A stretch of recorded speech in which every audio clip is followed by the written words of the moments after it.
Hi everyone. So ఈరోజైతే సరదాగా మా ఊరి అడవిలోకి నేను వెళ్ళాను. సో మా ఊరు టూ సైడ్స్ అడవి ఉంటుంది.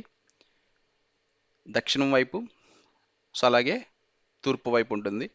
సో దక్షిణం వైపు ఉన్నటువంటి దాన్ని దక్షిణ పడివి అంటారు. సో తూర్పు వైపు ఉన్నటువంటి దాన్ని తూర్పడివి అంటాం మేము. సో అంతా కూడా ముంత మామిడి చెట్లు. సో జీడిపప్పు చెట్లు అంటారు కదా, జీడి మామిడి తోటలన్నీ కూడా అంటారు. సో నేనైతే చాలా ఎంజాయ్ చేశాను. ప్రజెంట్ సీజన్ ఇది, ముంత మామిడి కాయల సీజన్. సో మీరు చూస్తున్నారు కదా. సో ఇక్కడ క్లియర్గా మీరు చూడొచ్చు, ఇది జీడి మామిడి చెట్టు. సో దాని పూత ఉంది మీకు కనిపిస్తూ ఉంది. సో అది ఆల్రెడీ కాయలు స్టార్ట్ అయిపోయినాయి. సో కొంత పూత అయితే ఎండిపోయి కూడా మీకు కనిపిస్తూ ఉంది. సో చిన్న కాయలు, తర్వాత ఇక్కడ మీరు చూసినట్లయితే సో పెద్ద కాయలు, పండుకాయ ఇది. సో అండ్ దాని కింద ఉంది కదా ఇత్తనం. సో ఆ ఇత్తనంలోనే మనకి జీడిపప్పులు అనేవి ఉంటాయి. సో చాలా చాలా టేస్ట్ ఉన్నాయి. ప్రజెంట్ ఎండాకాలం. సో ఈ ముంత మామిడి కాయలు చాలా చాలా మంచిది. సో చూస్తున్నారు కదా. సో చాలా చాలా బాగా టేస్ట్ అయితే నాకు అనిపించింది. నేను చాలా ఎంజాయ్ చేశాను. సో చాలా రోజుల నుంచి కంప్లీట్గా మా ఊరికి దక్షిణ వైపు ఉన్నటువంటి దక్షిణ పడవి, సో అలాగే తూర్పు వైపు ఉన్నటువంటి తూర్పు అడవి, వీటి గురించి కంప్లీట్గా వీటిల్లో ఉన్నటువంటి డిఫరెంట్ డిఫరెంట్ చెట్లు కానీ సో ఇవన్నీ కూడా చూపించాలి వ్యూవర్స్ కానీ నాకు చాలా రోజుల నుంచి ఆశ ఉండే.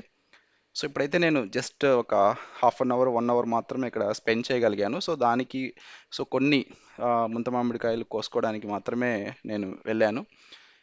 సో దానికైతే కొంతవరకు చూపిద్దామని అయితే ఇక్కడ వీడియో అయితే తీశాను. సో సూన్ మీకు కంప్లీట్గా రెండు అడవులు కూడా నేను కవర్ చేసి కంప్లీట్గా అక్కడ ఉన్నటువంటి చెట్లు కానీ కాయలు కానీ సో ఇవన్నీ కూడా నేను చూపించడానికి ట్రై చేస్తాను.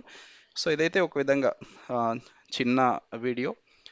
సో అండ్ నేనైతే చాలా బాగా ఎంజాయ్ చేశాను. చాలా సూపర్ టేస్ట్ అయితే ఉన్నాయి కాయలు.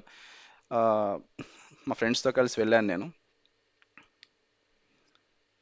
సో ఐ హోప్ చాలామంది లైక్ సిటీస్లో ఉన్నటువంటి వాళ్ళకి జీడిపప్పులు చూసుంటారు. కానీ ఈ ముంత మామిడికాయలు ఈ విధంగా చెట్ల నుంచి డైరెక్ట్గా మీరు ఇక్కడ చూసినట్లయితే చిన్న పిందెల దగ్గర నుంచి స్టార్టింగ్ ఎట్లయితే ఫస్ట్ ఇత్తనంతో పాటు పైన కాయ పుడుతుంది. సో తర్వాత ఆ కాయ పండు మగ్గినప్పుడుకి కంప్లీట్గా ఇత్తనం ఏదైతే ఉందో సో దాని లోపల జీడిపప్పులు అనేటువంటివి తయారవుతాయి. సో చూసారా.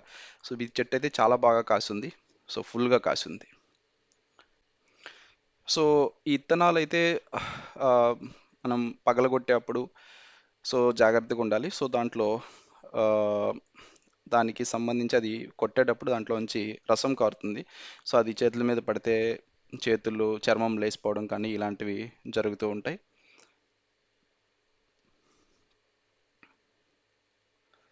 సో జీడిపప్పు అనేది ఆరోగ్యానికి చాలా చాలా మంచిది. అలాగే ఈ ముంత మామిడి కాయలు కూడా చాలా మంచివి. వీటి నుంచి రసం తీసి దాని ద్వారా ఆ, మందు కూడా తయారు చేస్తున్నారు. సో మెడిసిన్ కాదండి, నాకు తెలిసినంత వరకు మద్యం అయితే తయారు చేస్తూ ఉన్నారు. Thank you.